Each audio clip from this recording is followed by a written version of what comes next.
Good afternoon, folks. Welcome to the Turks and Caicos Islands, preserving our heritage and our culture. I'm Reverend Dr. Glenn Missick. Hi. I am here in Five Keys, Providenciales, Turks and Caicos Islands, and I'm with Reverend Goldston Williams, right? At the Paradise Baptist Church, which he's the pastor of, and with Deacon Willette Swann, who is from the Bethany Baptist Church, but also president of the Turks and Caicos Islands Baptist Union. And Reverend Williams is also the vice president. Okay, we were to have another guest, but he had an emergency. But gentlemen, just tell me a little bit about yourselves, and because we're out here in this beautiful weather, just use your preacher's voice. So, Reverend Williams, just tell us a little bit about yourself.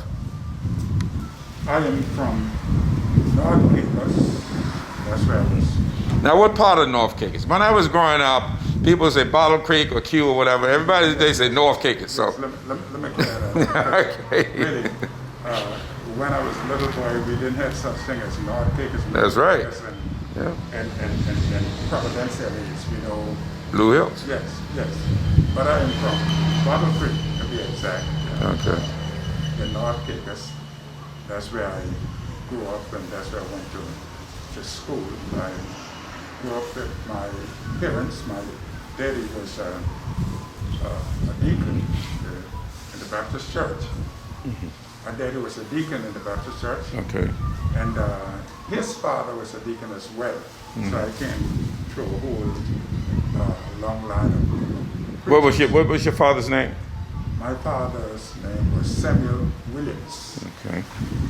And I got part of his name too. Mm-hmm. Yes. So I went to church, and after a while I left home, and I sailed for a while. Mm-hmm. Did engineering on a boat, marine engineer on a boat for 13 and a half years. And then after that I left that, and I went to college. Mm-hmm. And there I studied for the ministry there at Hope Sound Bible College for 4 years. In the United States? In the United States for 4 years. Mm-hmm. And then after I was finished, I came back home, and I started pastoring with the Turks and Caicos Islands Baptist Union in August 1989. Okay. And I was there from then till now. But my first pastor took me into Middle Caicos. I was there for almost 12 years. Mm-hmm. And because of a little upset here with the church here, then I was asked to come here in Five Keys, and I took the church in Five Keys. Okay. So that's where So here you are in this beautiful, beautiful edifice. Take a little swing at it here. And when was it built? This one? the church is dedicated in 2012. Yeah. So, okay. So thank you. So, Brother Swann, Yes. tell us a little bit about yourself. Well, my name is Willette Swann. My father, Livingston Swann. Well known in these islands for at a boat, right? Sailor and a deacon. Preacher sailor. Yeah. His father was George E. Swann, on bridge. Okay. Now, my mother's maiden name is Howell, and her father is Edgar C. Howell. Oh yeah. I went to the school in Montreal, and then Grand Turk, and have worked at some extremes. Worked as an air traffic controller and also as a scuba instructor. Oh, scuba diving instructor? Yeah. I need to talk to you. And well, you know, with that heritage in a Baptist life. So here we are, life is going on. And you are a member of which Baptist church? I'm a member of Bethany. My membership has only ever been at Bethany. Okay, and for folks who, in other countries, where's Bethany located? Bethany is in Willette, on the island of Providenciales. Okay.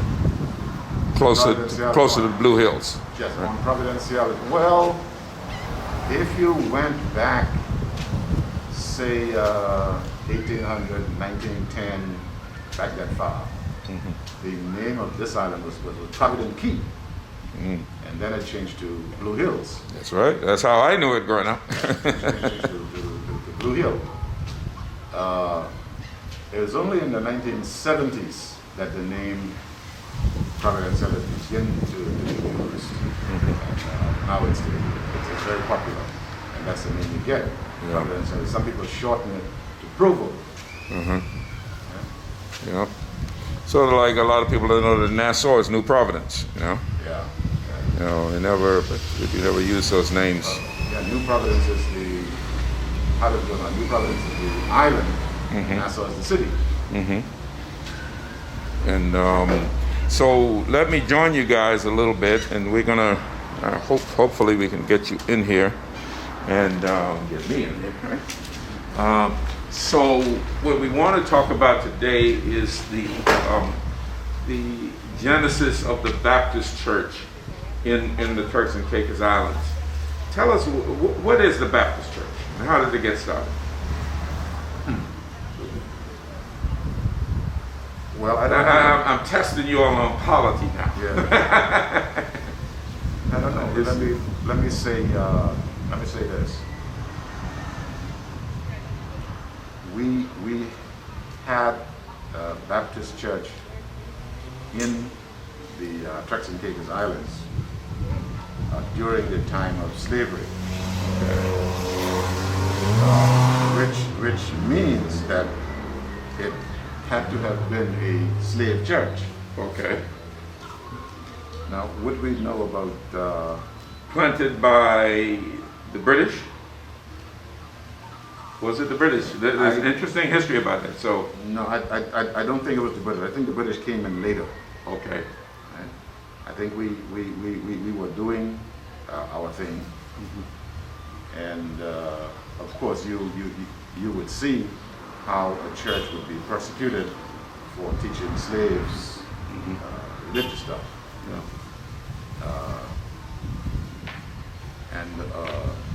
Well, you could also see how secure Baptist missionary societies like the London Mission Society wouldn't want to touch the slave trade with 10-foot pole. Exactly. And our ascendancy came around the early 1800s, like the first decade of the 1800s. Here was this church, these slaves, and they had no reputation, so to speak. This church was suffering. Nobody cared about it really. No influence in the community. And then we were visited by a Bohemian with some qualification. Shah Morris was his name. Okay. And after Morris ministered here, there was some respectability in the Baptist church. We liked that and thought, okay, this is the way we ought to go. We ought to have trained and work amongst us. So let me stop there. So contrary to belief, as I was led to believe growing up, was that and folks, the reason we're wearing masks right now, we're sort of hopefully coming towards the end of this pandemic, the coronavirus, and Turks and Caicos is one of the best countries that are contain the virus. Am I right on that? And so they're preparing now for the tourists to come back. This is May of 2021. And so we're kind of demonstrating as leaders for you, as people watching, to be safe and to do that. So you don't get to see our faces, just listen to the content of what we have. So let me back up a little bit, because I have a friend in the United States who was a scholar, a former professor of sociology at the University of Pittsburgh, and he is writing a book on the African American connection with the Bahamas and the Turks and Caicos. And he's doing some research now. Now I happen to know that the first church in the Bahamas, which was Bethel Baptist Church, I think Stafford Missick's father-in-law used to be the pastor there, in Nassau. That church was started by African Americans, African American slaves, who came down from St. Augustine. And so there's been a tremendous history. So it's interesting in terms of my beliefs from what I've learned, as having grown up at Salem Baptist Church in Grand Turk. My father was the chief deacon, James Missick. To now realize that even though the English missionaries helped, they did not help start the church, as you said, because it would go contrary to the whole slavery movement, the whole enslavement. They call it the enslavement of Africans. In fact, one of the pastors said when they came to Turks and Caicos, I think it could be somewhere in Cuba, they found people there with the church. Uh-huh. They found a little group there that used to worship. Okay, they found that. I think a bit of that may be part of the history. So when by the time people came from England, people had already been there worshiping. So by far, you can say that the Baptist Church is an indigenous church, unlike the Anglican and the Methodist Church. Because I know from growing up in Grand Turk that the Anglican Church, up until my time, had all white priests. I remember Father Hughes was the last one, and Father Clifford Jones was the first native priest for that church. The Methodist Church had white pastors up until my time, and I believe the first pastor of African descent came from Panama. I can't recall his name, but once I get to the Methodists, I'm sure they will straighten it out. This is I'm holding in my hand a transcript of a book that Reverend John Malcolm, now the Honorable John Malcolm, who has written a script which you guys commissioned him to do. Can you talk about that? Yes, for a length of time we've been talking about the Baptist history. A length of time we've been talking about the Baptist history. Okay. So in one of our conferences we decided to commission Reverend John Malcolm, like you said now, Honorable John Malcolm, and Reverend Kelvin Hamilton, who is currently the executive secretary. Okay. Pastor of the church at Battle Creek. Pastor of the 4 churches in North Caicos. 4? Wow. Mount Lebanon, Providence, and Whitby, Ebenezer, and Center Point, and Bethel, and Pew. So those guys did much of the work, and it was through that they found out that a good bit of our history was in Jamaica. So in doing that research, they had to go to Jamaica and got a good bit of the history in England. So those guys started to work together, and we come to that point where we had to do the fine tuning of it. Yeah. And we never get all of that finished up, but we're able to do that, and then we can post it. That's all right, and I highly recommend. Reverend Malcolm sent me the transcript to read. Somebody recommended, told me about it, and I said, "Oh man, we need that." I told you. Yeah, you did. You did, and you told me to ask him for the transcript. And I remember he emailed me the transcript, And I'm reading, I couldn't stop reading it because it was so contrary to what my perceptions were. And one of those perceptions was when I was growing up in Grand Turk, and of course I came around the Caicos Islands. My father was also captain of the government yacht. I would often hear them talk about this Reverend Pusey. Okay? So I'm thinking that Reverend Pusey was an Englishman, and I get to chapter 4 of the manuscript, and he has photos in there. And I'm shocked. I almost fell out of my bed. I was like, whoa! It's a black man. Or a person of African descent, as we say today. And I was just really shocked. And I know that Reverend Pusey has written about the Turks and Caicos Baptists Yes. and the history of the Turks and Caicos.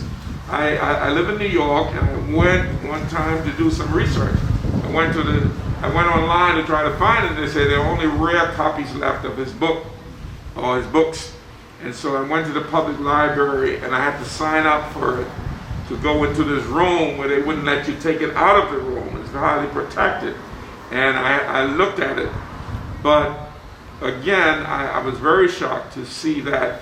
And then trying to connect now the African American slaves. Tell us a little bit about, because when I talk to people from Grand Turk, we basically talk about Bermuda, and there's a reason for that, because the Turks Islanders, as I say often, came from Bermuda. Okay, and I'm working on another theory that shows that the Turks Islanders came from Bermuda, but the African Americans who came with them most likely came from Virginia and North Carolina. Okay, my aunt used to always tell me that in New York, and as I did do my DNA test, and I'm going back to Bermuda to do some research there too, with some people there.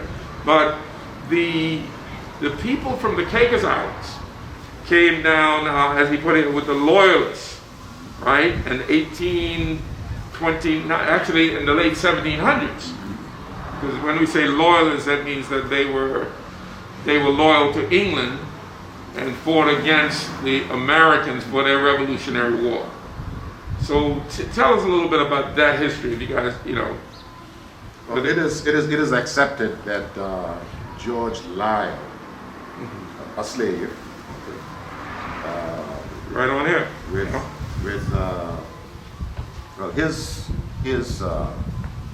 should we say mentor was a Reverend Palmer. They formed the first Baptist church in South Carolina. Around Charleston, South Carolina, that area, right? Yes, that area. Yeah. And that is because, well, they were slaves, and although they were members of the church, they couldn't take leadership positions. Right. Slaves. Yeah. And so, in order for a black person to preach or do that kind of thing, they had to have different arrangements. And so they formed the first black Baptist church in the United States. Okay. And this is right around the time of the year of American independence, the war. 1776, around that. Right around that time. When the decisions were made, which side are you on? Are you going to be on our side with the revolution, or are you with the redcoats, the British? So during those couple of decades, George Lyle's church grew, and he had other outstanding persons in the Moses Baker, etc. So he was an African American in slavery. Yes. South Carolina. So tell us a little bit more about that church. So, of course, the church grew, and then there was there were the wars, and so people ran away, etc. The British gave persons who were loyal to them land way up north in Canada, Quebec, Newfoundland, that area.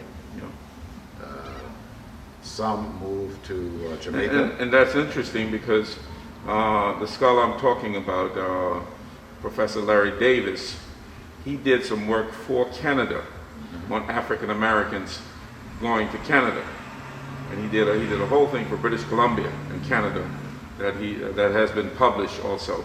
So you're saying some went to Canada, some came to Jamaica, the Bahamas, and a few to Turks and Caicos. Okay. And when the Loyalists came, they brought their slaves with them. When they came to Turks and Caicos, Jamaica, Bahamas, they brought their slaves with them. And George Lyle found himself in Jamaica. Okay. All right. Now, Turks and Caicos was variously governed through Bermuda, Jamaica, or the Bahamas. It was first settled by Bermuda for the salt, for the salt industry. Not necessarily, well, South Caicos was the one that had the salt, and Grand Turk and Salt Key. I don't know why they did not include South Caicos as Turks Island, but I think probably geographically.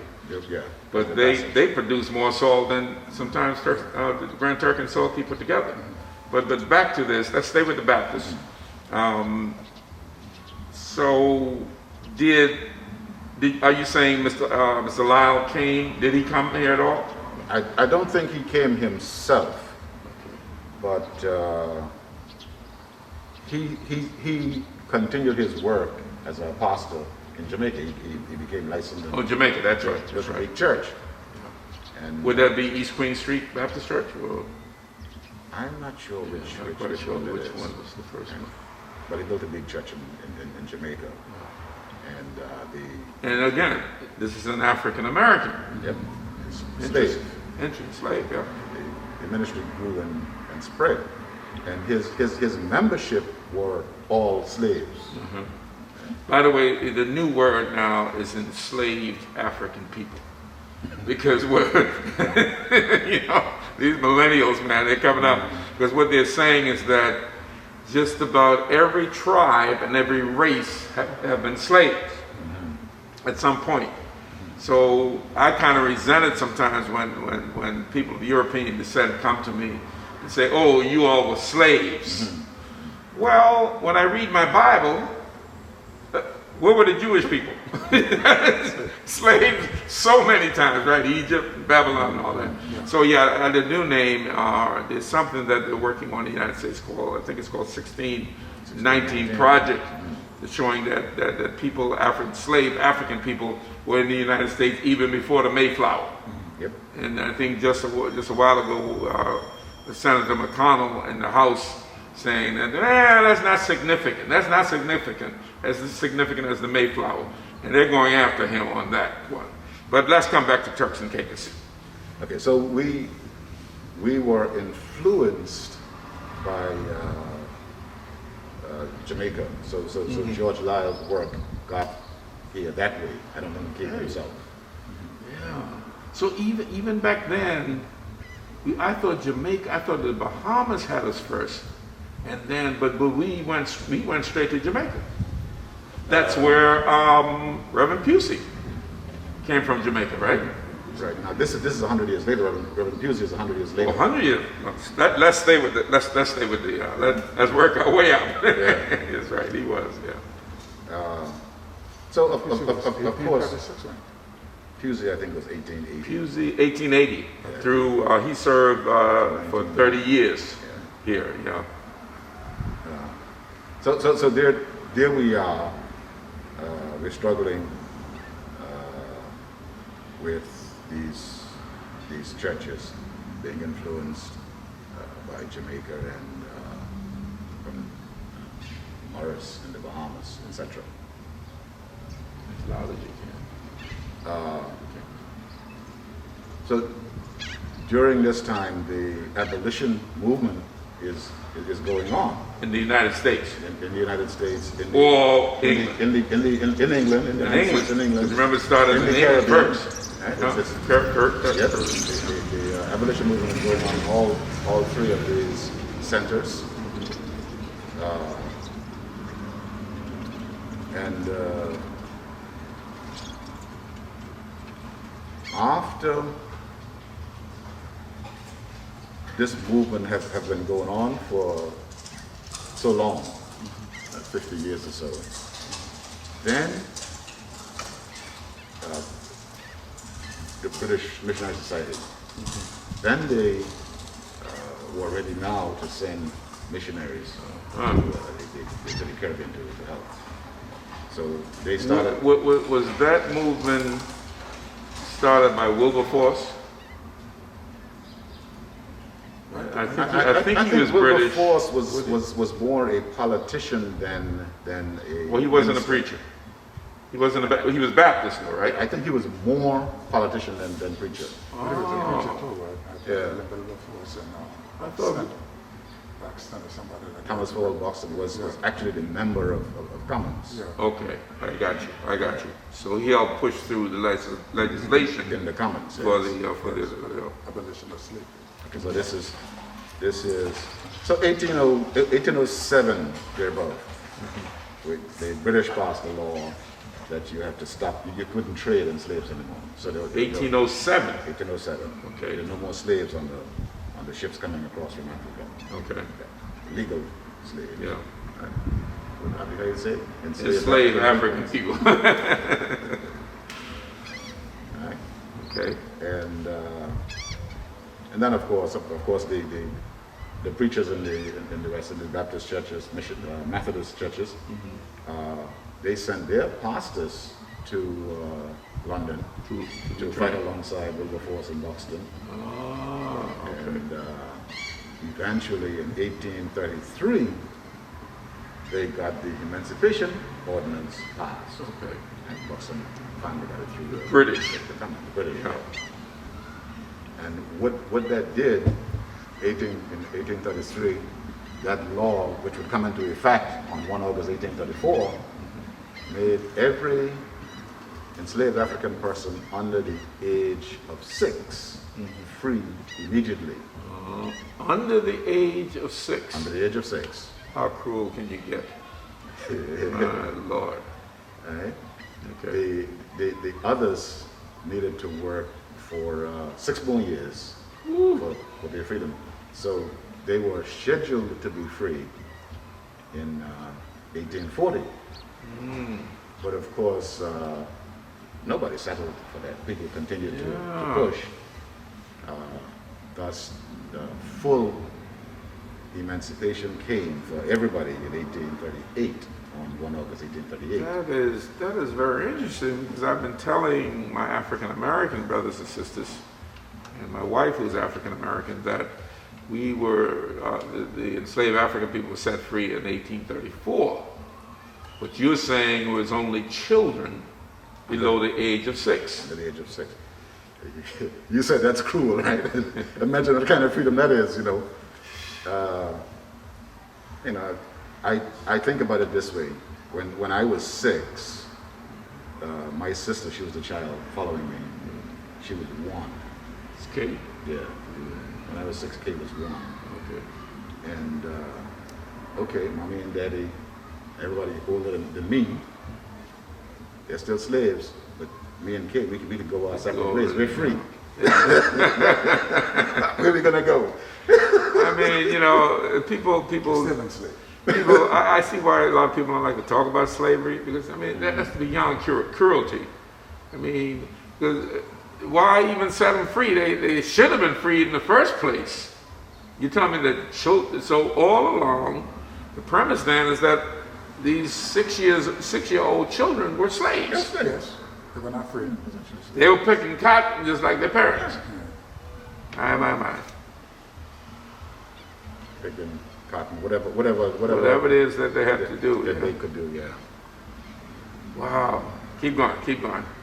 My blood pressure is going up a little bit, but it's calming now. So it is this time now. This is 1814, going up into 1820s and 30s. That's when the London Missionary Society began to send missionaries To the Turks and Caicos, or through Jamaica to the Turks and Caicos? through Jamaica to the Turks and Caicos. Okay. I believe we had one through the Bahamas. Okay. But, the majority came through Jamaica. And they're jumping now to Pusey, where you wanted to be. Yeah. Okay, so Pusey came in 1880. Well, maybe we shouldn't jump to Pusey. Maybe we should talk about somebody else in between there. Rykoff, for example. Yeah. Rykoff. And folks, I'm pleading with it. These are the guys with the power now to publish this book. Brother John, the book is going to get published because we have to know this history. It is rich. I mean, it enlightened me. I grew up Baptist. Even though I'm Presbyterian, I call myself Baptarian. But it is rich history that we need to know. And our children need to know it. So before Reverend Pusey.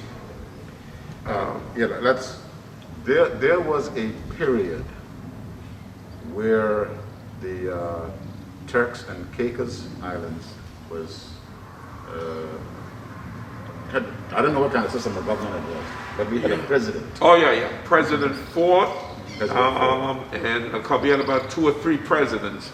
I guess it was modeled after the United States government. It had to be modeled after the United States. No, but you're still a colony, so I don't know. You're still a British colony. That is something that I need to dig deeper into because it's the most confusing thing.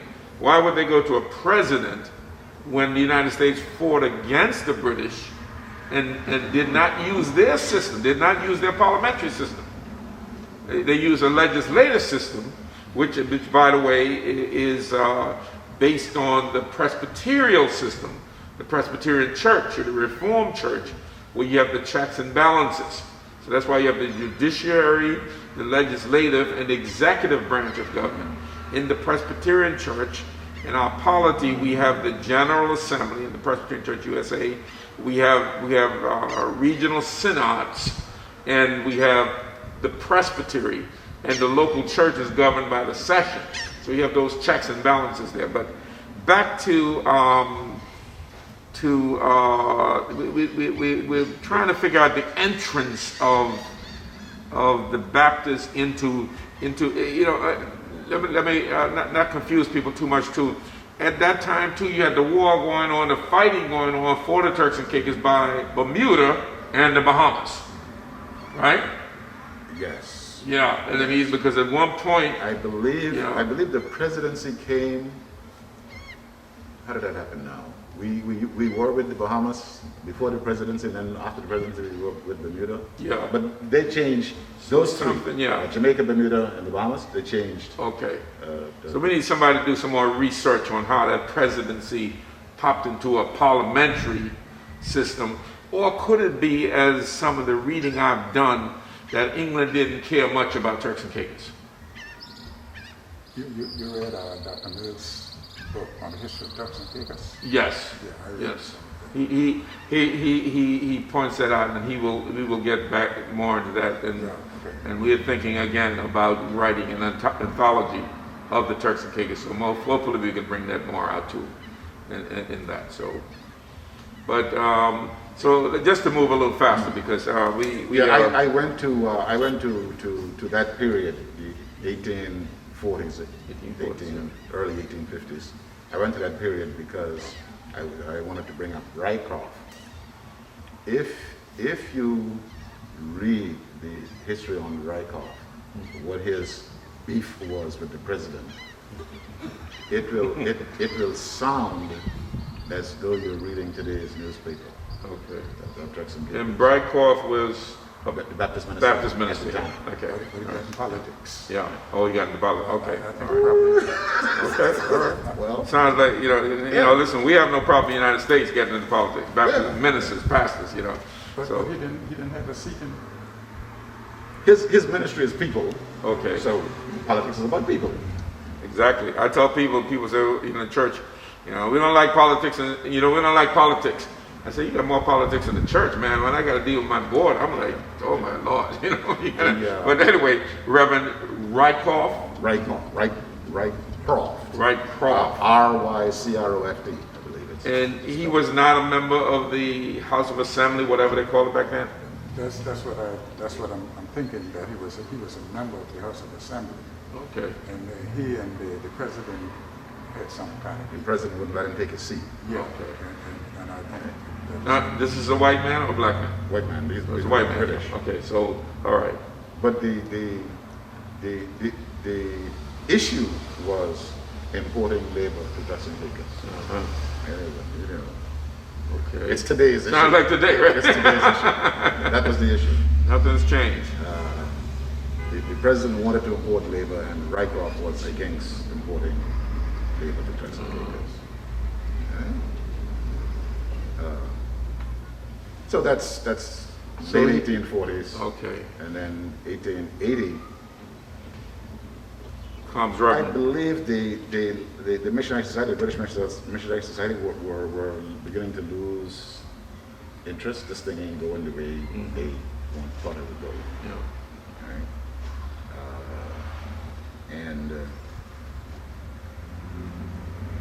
So Dr. Pusey came, and unlike the other persons that the British London Baptist Society had sent, he really wasn't supported here from them, from abroad. Henry J. Pusey. Okay.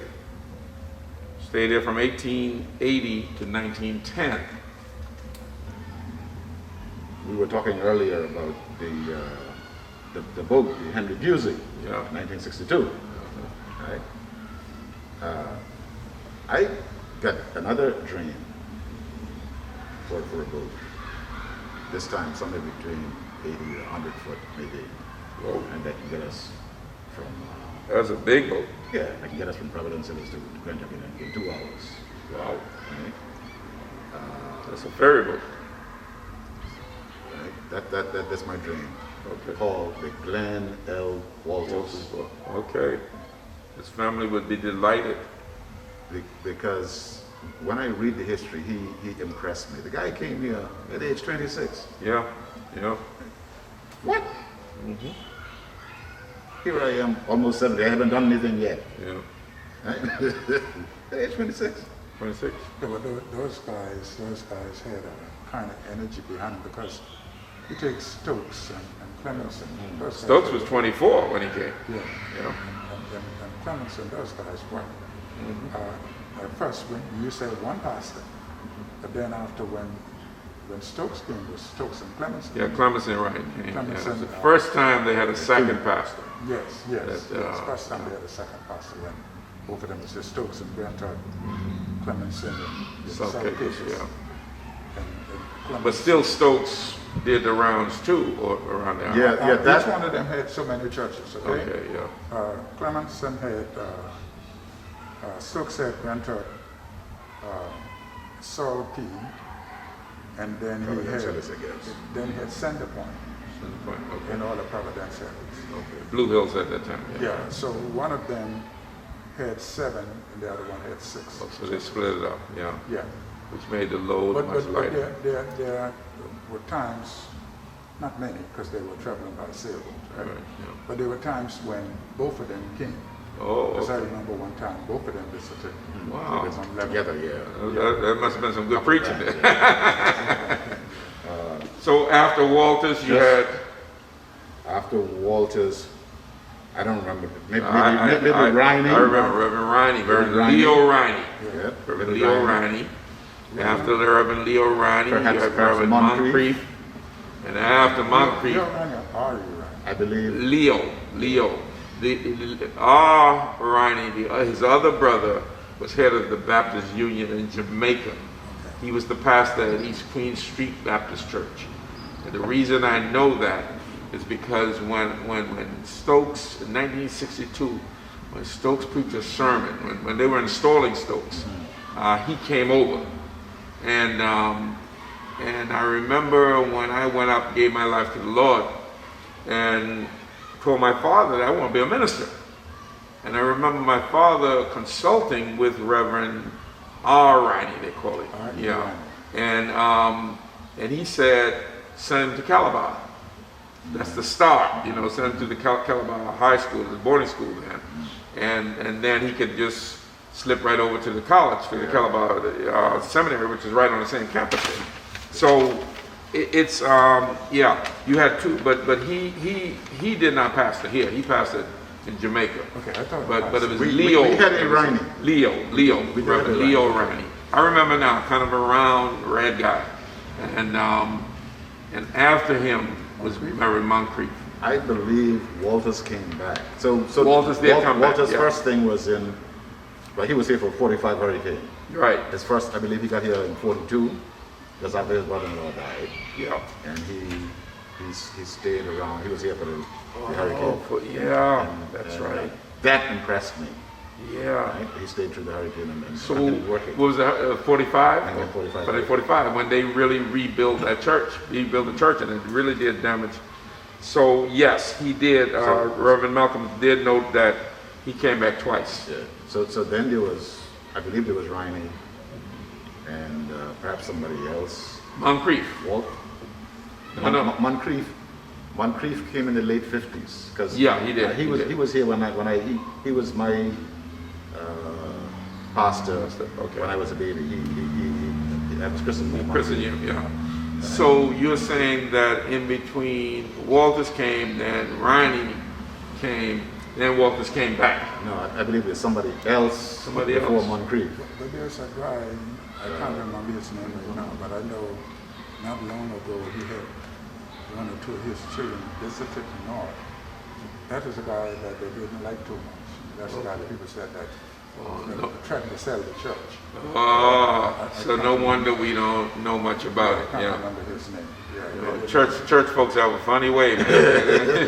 If they don't like you, they just don't say anything, you know.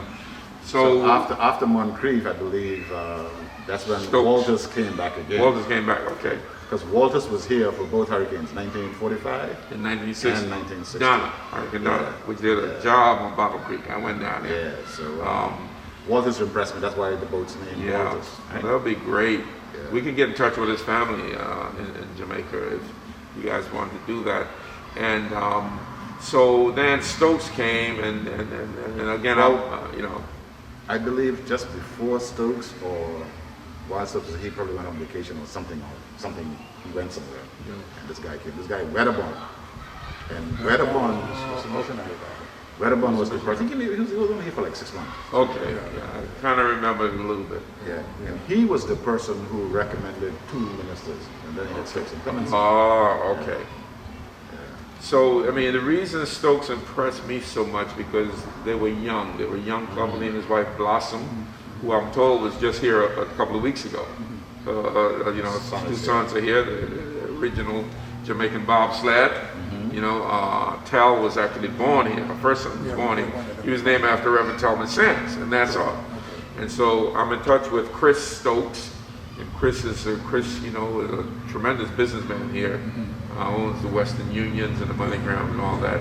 And by the way, and Chris said to me that he wants to continue the work of his father because there's something else that happened that was kind of bad too.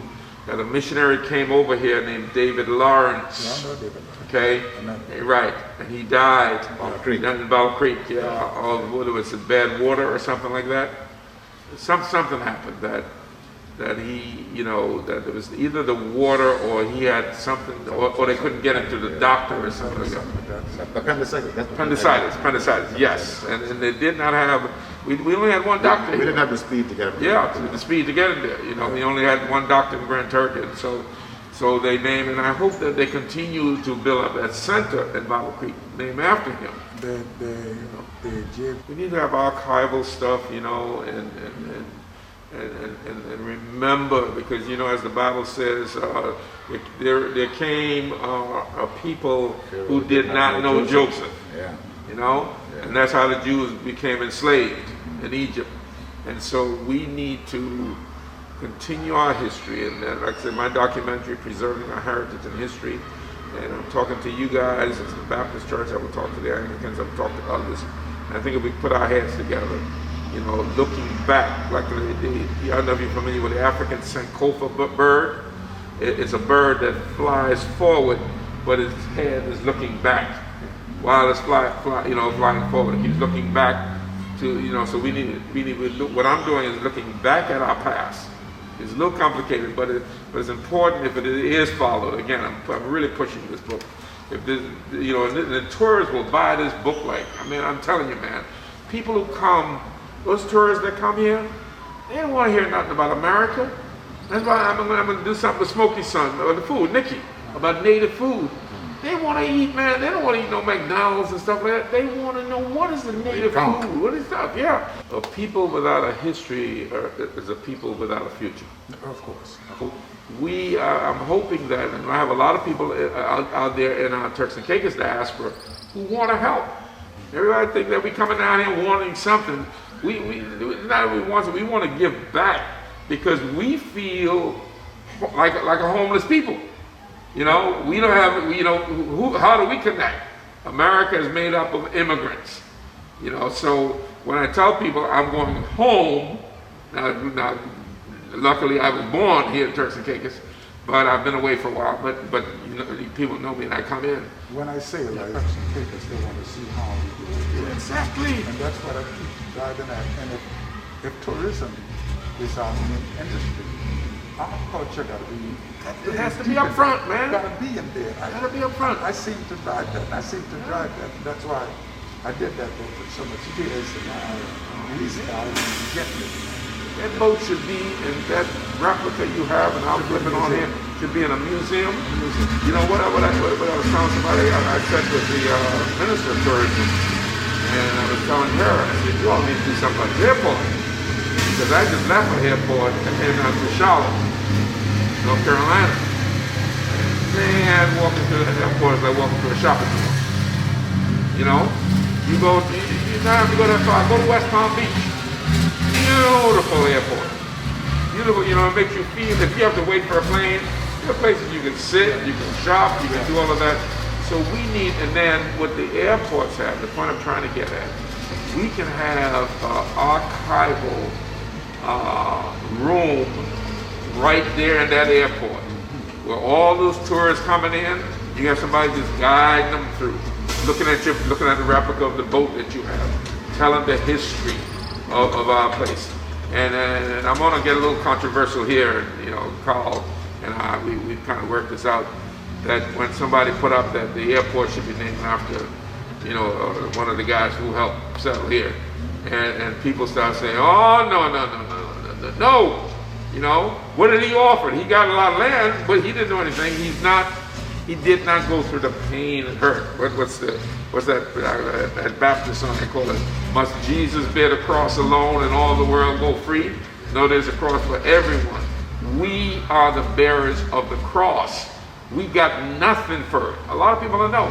The Loyalists, when they left here because of the boll weevil, they said they couldn't grow anything. They were paid.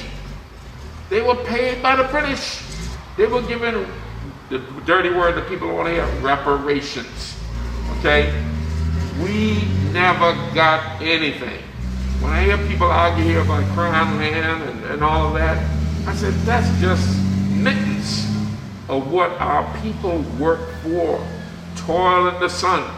What I was doing sisal here in the Caicos Islands, or I used to watch those people on Salt Corns, man, in Grand Turk and Salt Key, out there in that hot sun all day, no shoes, working out. I get 2 shillings and 6pence a week. These kids don't know they don't know what it's like, and we got nothing. So we need to honor our people, particularly our people of African descent. Now, granted, all of us. They say the United States that African Americans, 95% of African Americans got some type of white blood, and it wasn't by privilege. It wasn't by choice, but the African stuff. But we're discriminated against because we are of African descent. Somewhere, could be 2 years ago, I preached, and I talk about doing memorials. Somebody was here. Said when they left, they said, that thing licked me so much. We're not doing that. And I talked about how Joshua when they got across in the inner land, he set up memorials. And That's right. I said, we just go and we don't remember where they came from. You gotta do it. You go to every country, they got their people, they got people up there, they got all kinds of statues, they got all kinds of memorials, you know, and it helps their children to identify with who they are, you know, that we are a people. We have, I mean, you know, I'm glad that my nephew Franklin put up a statue of Jags up there, you know. We don't worship statues, but it's important for our people to remember. And they cut out the Emancipation Day. There was a reason for that, and maybe that needed to change. You know, sometimes things need to change, but some things you don't let go. Some things you throw out like you're cooking, right? Some things you don't want to put in there, but something in order to season the pot, you've got to put that Emancipation Day in there, because if they don't remember it, you are bound to repeat it. That's an important part of our history. It's an important part of our history. Yeah, it's very important. So I want to thank you, gentlemen, for this time together, and I definitely will be back as we can do more. And I